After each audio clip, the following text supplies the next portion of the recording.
নমস্কার বন্ধুরা, সুবচনের সাহিত্য সভায় আপনাদের স্বাগত জানাই। আজ আমি আপনাদের শোনাবো আলেকজান্ডার দুমার লেখা একটি অলৌকিক কাহিনী, দ্য উলফ লিডার। বইটির অনুবাদ করেছেন ফারুক বাশার। আমি তার অনুবাদটি হুবহু না পড়ে কিছুটা আমার মতো করে বলবো। বইটির প্রকাশক বহুমাত্রিক প্রকাশনা, ঢাকা। বইটি আমি খুঁজে পেয়েছি গুগল থেকে, বাংলাবুক.org থেকে। বাংলাবুক.orgকে অনেক ধন্যবাদ। তারা আমাকে অনুমতি দিয়েছেন তাদের ওয়েবসাইটে থাকা বইগুলি পড়তে আমার চ্যানেলের জন্য। তাহলে শুরু করি দ্বিতীয় পর্ব। তৃতীয় পর্বটা আগামীকালই আসবে। নেকড়েদের গ্র্যান্ড মাস্টার। ভের ব্যারন সিনার জাঁ শিকারে অত্যুৎসাহী একজন মানুষ। বেভাল আর লোপোর মাঝে একটা উপত্যকায় অবস্থান। সেখানে একটা উঁচু টাওয়ার আছে। এককালে এটা ভের প্রাসাদোপম বাসস্থানের অংশ ছিল। এখন সবার জন্য উন্মুক্ত থাকলেও যখনকার কথা বলছি 1780 সালের দিকে তা ছিল না। দুর্গটা নির্মিত হয়েছিল 12 কি 13 শতকের দিকে। এখন পথচারীরা বা পশু পাখি ঝড় বৃষ্টির সময় অনায়াসে এখানে আশ্রয় নেওয়ার কথা ভাবতে পারে, কিন্তু তখন সাধারণ মানুষ এটাকে নিরাপদ আশ্রয় হিসাবে দেখতে পারত না। অতীতের সেই জাঁকজমক, পাহারা, সৈন্য সামন্ত আর নেই। নেই বিপদের ছায়া দেখলেই ঝুল সেতু উঠিয়ে নেওয়া বা পোর্ট কুলিস নামিয়ে দেওয়ার ব্যবস্থা। কিন্তু এখনও এর বিশালতা মানুষকে বিস্মিত করে। এই দুর্গের লর্ডকে বাইরে থেকে খুব জাঁতরেল মনে হতো, কিন্তু যারা তাকে ব্যক্তিগতভাবে চিনত তারা জানত সে যত গর্জে তত বর্ষে না। তবে বনের পশু পাখির ক্ষেত্রে ব্যাপারটা ছিল ভিন্ন। সে ছিল ওদের আজন্ম শত্রু। ভের লর্ড ছিল নেকড়ে শিকারীদের নেতা। এই পদমর্যাদার কারণে নেকড়ে শিকারের ভূত মাথায় চাপলে তাকে থামানো যেত না। উপরন্তু তার স্ত্রীর ব্যাপারে রটনা ছিল, যদিও সে প্রিন্সের মেয়ে, কিন্তু অবৈধ। নিজের পদমর্যাদা এবং ক্ষমতাবান শ্বশুরের বদৌলতে কেউ তার বিরুদ্ধে দাঁড়াবার সাহস পেত না। লর্ড প্রায় প্রতিদিনই শিকারে বেরোত লোক লস্কর নিয়ে। শিকারের সময় তার সাথে থাকতো গোটা 12 ঘোড়া আর 40টা কুকুর। শিকার হিসাবে লোকটার প্রথম পছন্দ ছিল নেকড়ে, তারপর বুনো শুয়োর, সবশেষে হরিণ। তবে যত ঘোড়া আর কুকুরে থাকুক না কেন, প্রতিবারই তো আর ভালো শিকার জোটে না। এমনই একদিন শিকারী কুকুরগুলোর প্রধান রক্ষণাবেক্ষণকারী ম্যাকট গভীর মুখে অপেক্ষারত ব্যারনের সাথে দেখা করতে এলো। ভুরু কুঁচকে গেল ব্যারনের। কি ব্যাপার ম্যাকট, তোমার মুখ দেখে তো মনে হচ্ছে শিকারের জন্য আজকের দিনটা ঠিক সুবিধা হবে না। মাথা নাড়ল ম্যাকট, খুলে বলল, কালো নেকড়েটাকে দেখা গেছে মাই লর্ড। তাই নাকি? বলার ভঙ্গিতেই বোঝা যাচ্ছে ব্যারন বেশ কয়েকবার চেষ্টা করেও এই পশুটার নাগাল পায়নি। জি, জানোয়ারটা ভীষণ চালাক। এমনভাবে দৌড়াদৌড়ি করে পায়ের ছাপ ফেলেছে যে আমি অনুসরণ করতে করতে যেখান থেকে শুরু করেছিলাম আবার সেখানেই ফিরে এসেছে। তাহলে তুমি বলতে চাইছো ওটাকে বাগে পাবার সম্ভাবনা নেই? মনে হচ্ছে না। খিচিয়ে উঠল লর্ড। মহান নমরুদের পর তার মতো খিস্তি ছাড়া আর খিচিয়ে ওঠায় সমকক্ষ কেউ নেই। আমার শরীরটাও বেশি ভালো লাগছে না। ওই কালো নেকড়েটার বদলে আর কি শিকার করা যেতে পারে? নেকড়েটার পিছু নেয় আর কোনো পশুকে খেয়াল করতে পারেনি। লর্ড কি বেরিয়ে পড়বেন? সামনে যেটা প্রথম পাবেন ওটাই শিকার করে নেবেন। সম্মতি দেওয়ার আগেই এন গুভাকে দৌড়ে আসতে দেখা গেল। দেখা যাক এন গুভা কোনো ভালো পরামর্শ দেয় কিনা। বিনয়ের পাড়াখাসটা সাজল এন গুভা। আপনার মতো মহান লর্ডকে দেওয়ার মতো কোনো পরামর্শ আমার ঝুলিতে নেই। তবে এটা জানানো আমার দায়িত্ব যে কাছেই একটা অত্যন্ত ভালো হরিণ দেখে এলাম। চলো তোমার হরিণ দেখে আসি। ভুল খবর না হলে পুরস্কার পাবে। তা তোমার ওই হরিণ কোথায়? জিজ্ঞেস করলো ম্যাকট। সাবধান, অহেতুক আমাদের দৌড়াদৌড়ি করিও না। ম্যাটাডো আর জুপিটারকে আমার সাথে দিন, তারপর দেখুন। ম্যাটাডো আর জুপিটা লর্ডের সেরা দুই শিকারী কুকুর। সত্যি সত্যি এন গুভা ওদের নিয়ে শখানেক গজ এগোতে না এগোতেই বিশাল একটা পুরুষ হরিণ চোখে পড়ল। ম্যাকট শিঙায় ফুঁ দিল। যদিও কালো নেকড়েটা পেলে ভালো হতো, তারপরেও যা পাওয়া গেছে তাতেই লর্ড সন্তুষ্ট। শুরু হলো ধাওয়া করা। 2 ঘন্টা ধরে অক্লান্তভাবে ছুটল হরিণটা। নিচু জমিতে ছোট নদীর কাছে পৌঁছে গতি একটু কমালো ওটা, কিন্তু জল পেরিয়ে উঠেই আবার তীব্র গতিতে ছুটতে লাগলো। শিকারী কুকুরগুলোও নাছোড়বান্দা। ছড়িয়ে পড়ে হরিণটার গন্ধ খুঁজে বের করলো ওরা। ব্যারন আর তার শিকারীরা সেন্ট আঁতোয়ার পুকুরে পৌঁছলো। ওদিকেই বাস করে স্যাবল্ট কারিগর থিবল্ট। বয়স 25 থেকে 27-এর মধ্যে, লম্বা সুঠামদেহী, কিন্তু বিষণ্ণতার রোগে ভোগে থিবল্ট। প্রতিবেশী যারাই উঠছে ভালো আছে, তাদের প্রতি এক ধরনের ঈর্ষায় ভোগেও। ওই সময়ে এখনকার মতো নিজের জন্মগত সামাজিক অবস্থান থেকে উত্তরণের উপায় ছিল না। অক্ষরজ্ঞান ছিল থিবল্টের, কিছুটা ল্যাটিন ভাষাও জানত, প্রচুর বই পড়ত ও। তবে এত পড়াশোনার পরও ভালো মন্দের মধ্যে পার্থক্য নিরূপণ করাই ওর দুর্বলতা ছিল। 20 বছর বয়সে জুতো প্রস্তুতকারীর পেশা বাদ দিয়ে অন্য কিছু হওয়ার স্বপ্ন দেখত থিবল্ট। সেনাবাহিনীতে যাওয়ার ইচ্ছা ছিল, কিন্তু পরিচিতরা সবাই 5-6 বছর গাধার খাটুনি খেটেও কোনো পদোন্নতি পায়নি, এমনকি সামান্য কর্পোরালও হতে পারেনি। নৌবাহিনীতেও একই অবস্থা। কোনো জুতো প্রস্তুতকারীর ছেলে পদোন্নতি পেয়েছে এমন কখনো শোনেনিও। নোটারি হিসাবে কলম পিষে বড় হওয়ার স্বপ্নও দেখেছিল, কিন্তু শুরুতেই 30,000 ফ্রাঁ দরকার, সেটা জোগাড় করা সম্ভব হয়নি। এর মাঝে থিবল্টের বাবা মারা গেল। তাকে কবর দেবার পর ওর হাতে তেমন কোনো টাকা পয়সা ছিল না। বছর 3 ফ্রান্সের নানা অঞ্চলে ঘুরে বেড়ালো ও। তখন অনেক কিছুই শিখেছে।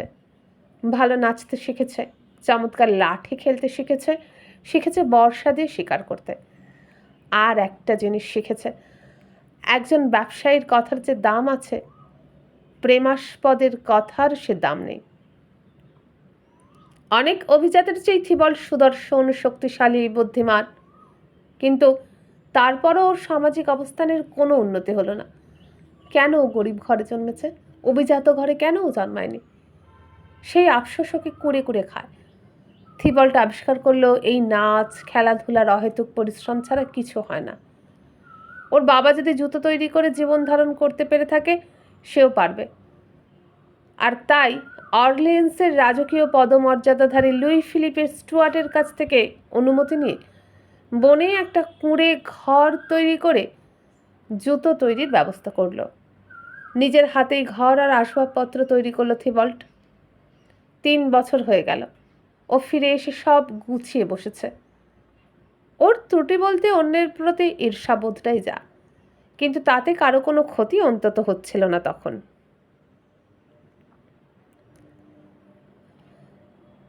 দ্বিতীয় অধ্যায়, সিনর জাঁ এবং স্যাবট কারিগর।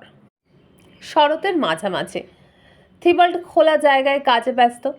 হঠাৎ মুখ তুলে কয়েক পা দূরে কম্পমান পশুটাকে দেখতে পেল ও। হরিণটার ভীত চাহনির আড়ালে বুদ্ধির ছটা লক্ষ্য করা যায়। থিবল্ট অনেকক্ষণ ধরেই লক্ষ্য করেছিল ওটা ওর কুঁড়ে ঘরের চারপাশ দিয়ে দৌড়াদৌড়ি করছে।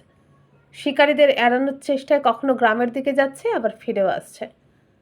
থিবল্টের জন্য এতে বিস্ময়ের কিছু না থাকলেও ও হাতের কাজ থামিয়ে দিল। বাহ, উচ্ছ্বসিত কণ্ঠে বলল, কি চমৎকার প্রাণীটা, মাংসের স্বাদও খুব ভালো হবে। 4 বছর আগে ডোফিনে জুতো কারিগরদের একটা ভোজ হয়েছিল, সেখানে খেয়েছিলাম এমন হরিণের চমৎকার মাংস। ভাবতেই জিভে জল চলে আসছে। যারা রোজ এরকম মাংস খেতে পায় তারা সত্যিই ভাগ্যবান। এই লর্ডেরা প্রতি বেলায় মাংস আর ওয়াইন দিয়ে ভুঁড়ি ভোজ করে, আর এদিকে আমি হতভাগা শুধু আলু আর জল খেয়ে দিন কাটাচ্ছে। এমনকি রবিবারেও সবসময় ভালো এক টুকরো বেকন আর সবজি জোটে না। থিবল্ট নিজের সাথে কথা শুরু করতেই হরিণটা হাপিস। হাতের কাজটা গুছিয়ে উঠতেই কর্কশ একটা কণ্ঠ ওকে উদ্দেশ্য করে হেঁকে উঠল, এই যে বেকুব, শোনো এদিকে। কুকুরগুলোর অস্থিরতা দেখে ব্যারন নিশ্চিত হতে চাইছিল ভুল দিকে যাচ্ছে কিনা তারা। এই গাধা, জানোয়ারটাকে দেখেছিস? ব্যারনের কথার ধরন আমাদের দার্শনিক জুতো কারিগরের ঠিক পছন্দ হলো না, তাই জেনেও না জানার ভান করে বলল, কোন জানোয়ার? আরে মুখ পোড়া, যে হরিণটা আমরা তাড়া করছি, এদিক দিয়েই তো যাওয়ার কথা ওটার। এত সুন্দর একটা হরিণ দেখতে না পাওয়ার কোনো কারণ নেই। জলদি বল কোন দিকে গেছে, নয়তো মার খাবি।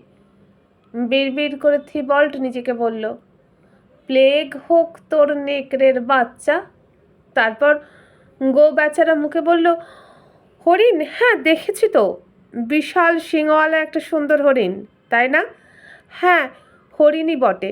বড় শিং নাকি বড় খুর ছিল এখন তেমন পরিষ্কার বুঝতে পারছি না, তবে ওটা দৌড়তে যে কোনো অসুবিধা হচ্ছিল না এটা বলতে পারি। অন্য সময় হলে বোকার মতো কথা শুনে হয়তো হেসে ফেলতো ব্যারন, কিন্তু এতক্ষণে হরিণটার কাছে বারবার নাকানি চোবানি খেয়ে ধৈর্যের শেষ সীমায় পৌঁছে গেছে। যথেষ্ট হয়েছে, আমার মজা করার মতো মানসিকতা নেই মাই লর্ড। আমাকে যে মানসিকতায় চাইবেন আমি তাতেই থাকব। তাহলে প্রশ্নের জবাব দে, কিছুই তো জিজ্ঞেস করেননি। হরিণটাকে কি ক্লান্ত বলে মনে হয়েছে? খুব একটা না। কোন পথে এসেছিল? আসেনি তো, দাঁড়িয়েছিল। কোনো না কোনো পথে এসেছিল তো নিশ্চয়ই। তা তো বটেই, তবে আমি দেখিনি। কোন পথে গেছে? মাই লর্ড, আপনাকে অবশ্যই বলতাম, কিন্তু ওকে যেতেও দেখিনি। লর্ড ভে থিবল্টের দিকে রাগী চোখে তাকালেন। তো জনাব গো বেচারা, হরিণটা কি অনেকক্ষণ হলো এদিক দিয়ে গেছে? খুব বেশিক্ষণ নয়। কতক্ষণ? মনে মনে হিসেব করার ভান করে থিবল্ট বলল, বোধহয় পরশুদিন। বলার সময় মুখের হাসিটা লুকাতে পারল না। ব্যারনও হাসিটা দেখে চাবুক উঁচিয়ে থিবল্টের দিকে এগিয়ে গেল। এক ছুটে গিয়ে ঘরের আড়ালে লুকিয়ে পড়ল থিবল্ট। তুই প্রলাপ বকছিস মিথ্যেবাদী। 20 গজ হবে না। ম্যাকাসিনো মানে আমার সেরা হাউন্ডটা ডাকাডাকি করছে। ওদিকে যদি গিয়ে থাকে তাহলে হরিণটা এদিক দিয়েই গেছে, আর এদিক দিয়ে গেলে তুই দেখিসনি, এটা হতেই পারে না। ক্ষমা করবেন মাই লর্ড, আমাদের ভালো মানুষ পাদ্রির কথা অনুযায়ী পোপ ছাড়া আর সবারই ভুল হতে পারে। মসিয়ে ম্যাকাসিনোও সম্ভবত ভুল করেছেন। কান খুলে শুনে রাখ বদমাস, ম্যাকাসিনো কখনো ভুল করে না। আর প্রমাণ হিসাবে আমি মাটির ওপর হরিণের পায়ের ছাপটা দেখতে পাচ্ছি। ব্যারনকে ভুরু কোচকাতে দেখে অস্বস্তি বোধ করল থিবল্ট। যাই হোক মাই লর্ড, আমি আপনাকে নিশ্চিন্ত করে বলছি, চুপ, এদিকে আয় বদমাস। ব্যারনকে আর রাগানোটা ঠিক হবে না, হয়তো আবার কিছু জিজ্ঞাসা করবে ভেবে একটু ইতস্তত করে বেরিয়ে এলো থিবল্ট। কিন্তু দুর্ভাগ্য থিবল্টের, যতটুকু রাগার এরই মধ্যে রেগে গেছে লর্ড ভে। আড়াল ছেড়ে বেরোনা মাত্র ওর দিকে তেড়ে গেল সে। চাবুকের বাঁট দিয়ে বাড়ি মারল ওর মাথায়। আঘাতের আকস্মিকতায় সামনের দিকে ঝুঁকে গেল থিবল্ট। ঠিক তখনই ওর ব্যারন বুকে একটা জোরে লাথি কষালো। লাথির ধাক্কায় থিবল্ট পেছনের দিকে উড়ে গিয়ে কুঁড়ের দরজার ওপর আছড়ে পড়ল। চাবুক চালিয়ে ব্যারন বলল, নে। এটা মিথ্যা বলার জন্য। আর পা চালানোর পর বলল, এটা অনর্থক বাজে বকার জন্য। পড়ে থাকা মানুষটার দিকে ফিরেও তাকালো না সে। এদিকে ম্যাকাসিনোর ডাক শুনে বাকি হাউন্ডগুলোও এসে হাজির হয়েছে। শিঙা ফুঁকে ওকে উৎসাহ দিতে দিতে ছুটে চলল ব্যারন। উঠে দাঁড়ালো থিবল্ট, ভালো করে দেখে নিল কোনো হাড় ভেঙেছে কিনা। না, হাড়গোড় ভাঙেনি বটে, তবে ব্যারন সাহেব প্রিন্সের বেজন্মা মেয়েকে বিয়ে করেছে বলে মানুষের সাথে এমন ব্যবহার করছে। একটা কথা বলে রাখি, ওই হরিণ আর তোমার কপালে নেই। এই বেচারা বেওকুফ বদমাসের ভাগ্যেই হরিণটা জুটবে, এটা আমার প্রতিজ্ঞা, চিৎকার করে বলল থিবল্ট। আর প্রতিজ্ঞা করে যে রাখতে পারে না সে তো পুরুষই নয়। তাড়াতাড়ি শিকারের অস্ত্র নিয়ে তৈরি হলো থিবল্ট। যেদিক থেকে হাউন্ডগুলো চিৎকার চেঁচামেচি শোনা যাচ্ছিল সেদিকেই ছুটল। একজন মানুষের পক্ষে যতটা জোরে ছোটা সম্ভব। হরিণ আর তার পিছু ধাওয়াকারীদের বাঁকানো পথের দিক আন্দাজ করে নিল, তারপর কোনাকুনি ছুটল যাতে তাড়াতাড়ি গন্তব্যে পৌঁছতে পারে। দৌড়তে দৌড়তেই হরিণটাকে কিভাবে শিকার করবে, 1 মাস ধরে কিভাবে খাবে, সেই সমস্ত পরিকল্পনা করতে লাগলো থিবল্ট। ফলশ্রুতিতে ব্যারন আর তার লোকেদের ব্যর্থ হয়ে ফিরতে হবে। এটাই হবে লোকটার অহেতুক নিষ্ঠুরতার জবাব। ভাবতে ভাবতে আপন মনেই হেসে উঠল ও। থিবল্টের হিসেব অনুযায়ী হরিণটা নিকটবর্তী একটা কাঠের সেতুর দিকে যাবে, আর সেই সেতুটার কাছেই একটা পাথরের আড়ালে লুকিয়ে বসে পড়ল ও। অল্পক্ষণ পরেই হরিণটার দেখা পাওয়া গেল। বাতাসে কান খাড়া করে শত্রুর আওয়াজ শোনার চেষ্টা করছিল। উত্তেজিত হয়ে উঠল থিবল্ট। আড়াল থেকে উঠে জন্তুটাকে লক্ষ্য করে ছুঁড়ে দিল হাতের বর্ষাটা। হরিণটা প্রথম লাফে সেতুর অর্ধেক, দ্বিতীয় লাফে বাকি সেতু, আর তৃতীয় লাফে পগার পার। 1 ফুটের জন্য হরিণকে মিস করে ঘাসে নাক গুঁজল বর্ষাটা। থিবল্টের জানা ছিল না এত বাজেভাবে বর্ষা ছোঁড়াও ওর পক্ষে সম্ভব। যাদের সাথে পুরো ফ্রান্স চক্কর দিয়ে এসেছে তাদের মধ্যে সবচাইতে নিপুণ বর্ষাতে ছিল ও। নিজের ওপর প্রচণ্ড রাগ হলো থিবল্টের। বর্ষাটা তুলে নিয়ে হরিণটার প্রায় সমান ক্ষিপ্রতায় ওটার পিছু নিল আবার। এলাকাটা হরিণের চেয়ে কম চেনে নাও, আবারও আগে ভাগে অনুমান করে পথের পাশে লুকিয়ে পড়ল। এবার প্রাণীটা অনেক কাছ দিয়ে গেল, কিন্তু বিধি বাম। বর্ষা দিয়ে বাড়ি মারবে না ওটা ছুঁড়ে মারবে ভাবতে ভাবতে হরিণটা ওকে পার করে চলে গেল। অবশেষে ওটা যখন প্রায় 20 কদম দূরে সরে গেছে তখন বর্ষা ছুঁড়ল থিবল্ট। এবারও কিন্তু আগের মতোই পরিণতি হলো। লক্ষ্য ভেদ করতে পারল না ও। হাউন্ডগুলোর ডাক ক্রমেই কাছে এগিয়ে আসছে। আর কিছু সময় পরে পরিকল্পনা সফল হবার সুযোগ পাওয়া কঠিন হয়ে যাবে। পরিস্থিতি যত কঠিন হচ্ছে হরিণটাকে পাওয়ার আকাঙ্ক্ষা ততই তীব্র হয়ে উঠছে থিবল্টের মনে। হরিণটা আমার চাই চাই। ব্যারন ব্যাটা তো আমাকে মানুষ বলেই মনে করে না। গরিবের যদি কোনো ঈশ্বর থেকে থাকে তো তাকে বলছি প্রমাণ করতে চাই যে অবস্থায় থাকি না কেন আমিও মানুষ। আবার বর্ষাটা তুলে দৌড় শুরু করলো থিবল্ট, কিন্তু গরিবের ঈশ্বর ওর কথাটা কানে তোলেননি, আর নয়তো ওর পরীক্ষা আরও কঠিন করার সিদ্ধান্ত নিয়েছেন। তৃতীয় চেষ্টাটাও বিফলে গেল বেচারার। ঈশ্বর, অধৈর্য হয়ে বলে উঠল থিবল্ট। মনে হচ্ছে ঈশ্বর কানে শুনতে পায় না। তাহলে শয়তানকেই বলি। ঈশ্বর নয়, শয়তান, যেই শুনুক। হরিণের বাচ্চা হরিণ, তোকে আমি ধরবই। এই দ্বিমুখী নীতিসূচক কথা শেষ করতে করতেই হরিণটা 4র্থবারের মতো ওকে ফাঁকি দিয়ে ঝোপের আড়ালে হারিয়ে গেল। হাউন্ডগুলোর ডাক এত কাছে শোনা যেতে লাগলো যে এই মুহূর্তে হরিণটার পিছু ধাওয়া করার চিন্তা আপাতত বাদ দিতে হলো ওকে। ঝোপের আড়ালে বর্ষাটা লুকিয়ে একটা গাছে উঠে পড়ল সে। কুকুরগুলো এখনো গন্ধ খুঁজে যাচ্ছে, আর ওগুলোর পেছনে পেছনেই এসে হাজির হলো ব্যারন। লর্ড ভের মেজাজ যার পর নাই খারাপ হয়ে আছে। রাগের চোটে এমন হন্তদন্ত হয়ে চলাফেরা করছে, মনে হচ্ছে 55 নয় 20 বছরের যুবক। সামান্য একটা হরিণের পেছনে 4 ঘন্টা খরচ করেও ধরা যাচ্ছে না, এমনটা আগে কখনো হয়নি। লোকেদের তাড়া দিচ্ছে ব্যারন, কুকুরগুলোর ওপর চালাচ্ছে চাবুক। স্পারের নির্মম খোঁচায় আগেই ঘোড়াগুলোকে রক্তাক্ত করে দিয়েছে। সেতু পেরোতেই কুকুরগুলো আবার হরিণটার গায়ের গন্ধ খুঁজে পেল। খুশিতে শিঙায় ফুঁ দিল ব্যারন, কিন্তু খুশিটা বেশিক্ষণ টিকল না, কারণ থিবল্টের গাছের নিচে এসেই জাদু মন্ত্রের মতো থেমে গেল কুকুরগুলো। কর্তার হুকুমে ঘোড়া থেকে নেমে হরিণটার পায়ের ছাপ খুঁজতে শুরু করলো ম্যাকট, এনগুভা এবং অন্যরা। ওদিকে কুকুরগুলোও গাছে কাছ থেকে সরতে নারাজ। অনেক খুঁজেও কোনো ছাপ বের করতে পারল না কেউ। কুকুরগুলোকে নাড়ানোর চেষ্টা করেও বিফল হলো ওরা। সবাইকে ছাপিয়ে শোনা গেল ব্যারনের রাগান্বিত কণ্ঠ। বজ্জাত কুকুরগুলো কি গর্তে পড়ল নাকি ম্যাকট? না মাই লর্ড, এখানেই আছে, কিন্তু নড়াচড়া করছে না। কি বলছো? নড়াচড়া না করে দাঁড়িয়ে থাকবে কেন শুধু শুধু? কি করব মাই লর্ড, কি যে ঘটনা ঘটেছে কিছুই তো বুঝতে পারছি না। দাঁড়িয়ে পড়ছে, এগোচ্ছে না, তাও এই বনের মধ্যে, যেখানে গন্ধ হারানোর জন্য না আছে নদী, না আছে পাহাড়। তোমার মাথা খারাপ হয়ে গেছে ম্যাকট? আমার মাথা খারাপ হয়েছে মাই লর্ড। হ্যাঁ, তুমি একটা গর্দভ আর তোমার কুকুরগুলো হচ্ছে বেহুদা জঞ্জাল।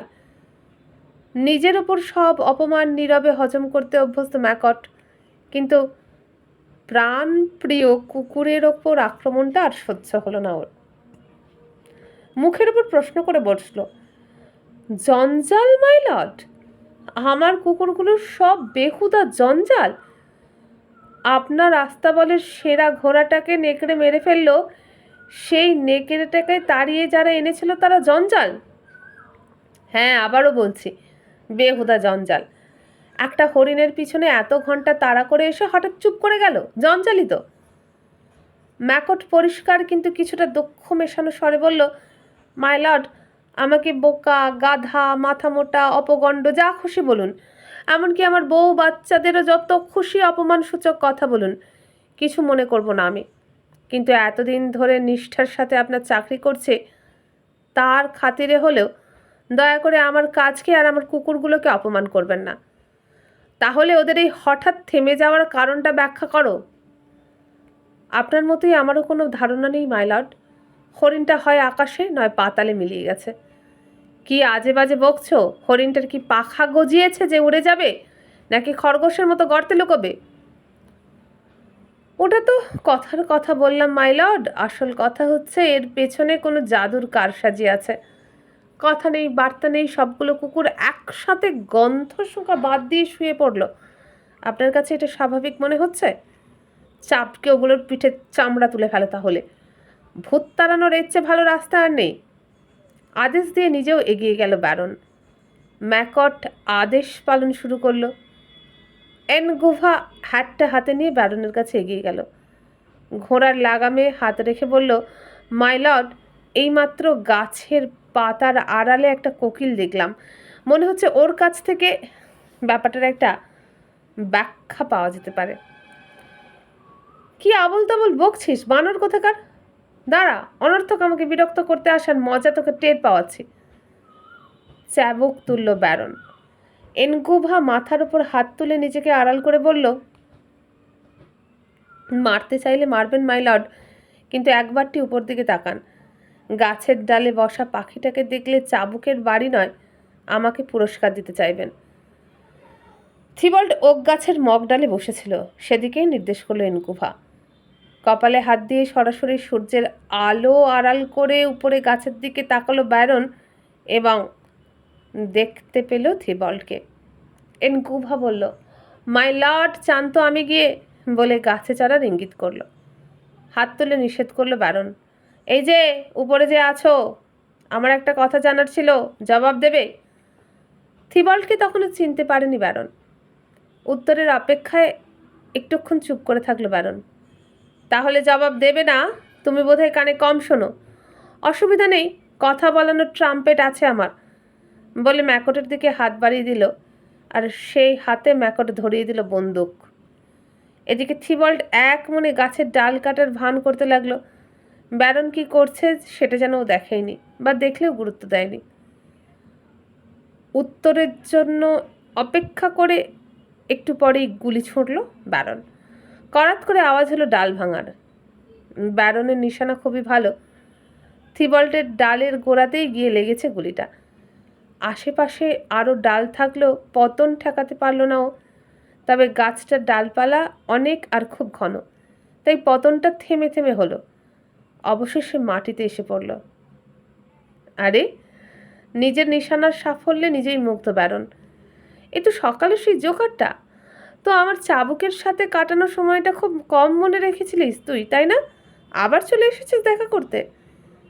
নিখাত আন্তরিকতার সুরে থিবল্ট বলল, একদমই না মাই লর্ড। তাহলে সেটা তোর চামড়ার জন্যই ভালো। এখন গাছের মগডালে বসে কি করছিস? মাই লর্ড, নিজেই দেখতে পাচ্ছেন। আশেপাশে ছড়ানো ছিটানো শুকনো কাঠের দিকে নির্দেশ করলো। জ্বালানির জন্য কাঠ সংগ্রহ করছিলাম। এবার আর ফালতু কথা না বলে সরাসরি বল, হরিণটার কি হয়েছে? শয়তানের দিব্যি, ও যেখানে বসেছিল সেখান থেকে সব পরিষ্কার দেখা যাওয়ার কথা, ম্যাকআউট যোগ করলো। বিশ্বাস করুন মাই লর্ড, হরিণটার ব্যাপারে আপনি কি জানতে চাইছেন আমি কিছুই বুঝতে পারছি না। আমিও সেই রকমই ধারণা করেছিলাম, ব্যঙ্গের সুরে বলল ম্যাকআউট। ও হরিণটাকে দেখেনি। হরিণটার ব্যাপারে কি জানতে চাইছি তাও বুঝতে পারছে না। কুকুরগুলো যেখানে থেমে গেছে ওখান পর্যন্ত হরিণটার চিহ্ন দেখা যাচ্ছে, অথচ মাটির ওপর যেখানে আরও চিহ্ন থাকার কথা সেখানে কোনো দাগই নেই। শুনেছিস? বেড়ানো যোগ করলো। তুই উপরে ছিলি আর হরিণটা নিচে। ইঁদুরের মতো নিঃশব্দে চলাফেরা করেনি নিশ্চয়ই। আর তুই বলছিস বটে যে কিছুই দেখিসনি শুনি। হয় তুই কিছু দেখেছিস, নয় তুই কিছুই বলতে চাইছিস না।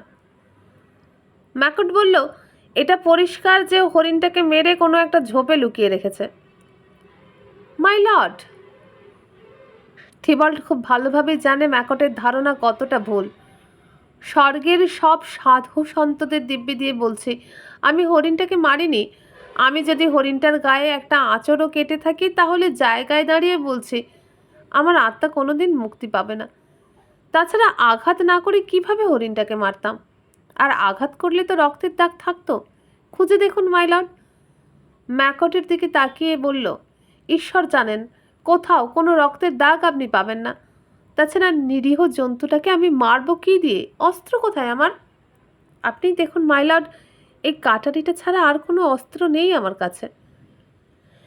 কিন্তু থিবল্টের কপাল খারাপ।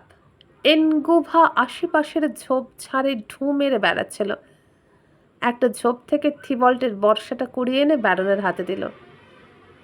কোনো সন্দেহ নেই এই এনগুভাই হচ্ছে থিবল্টের শনি।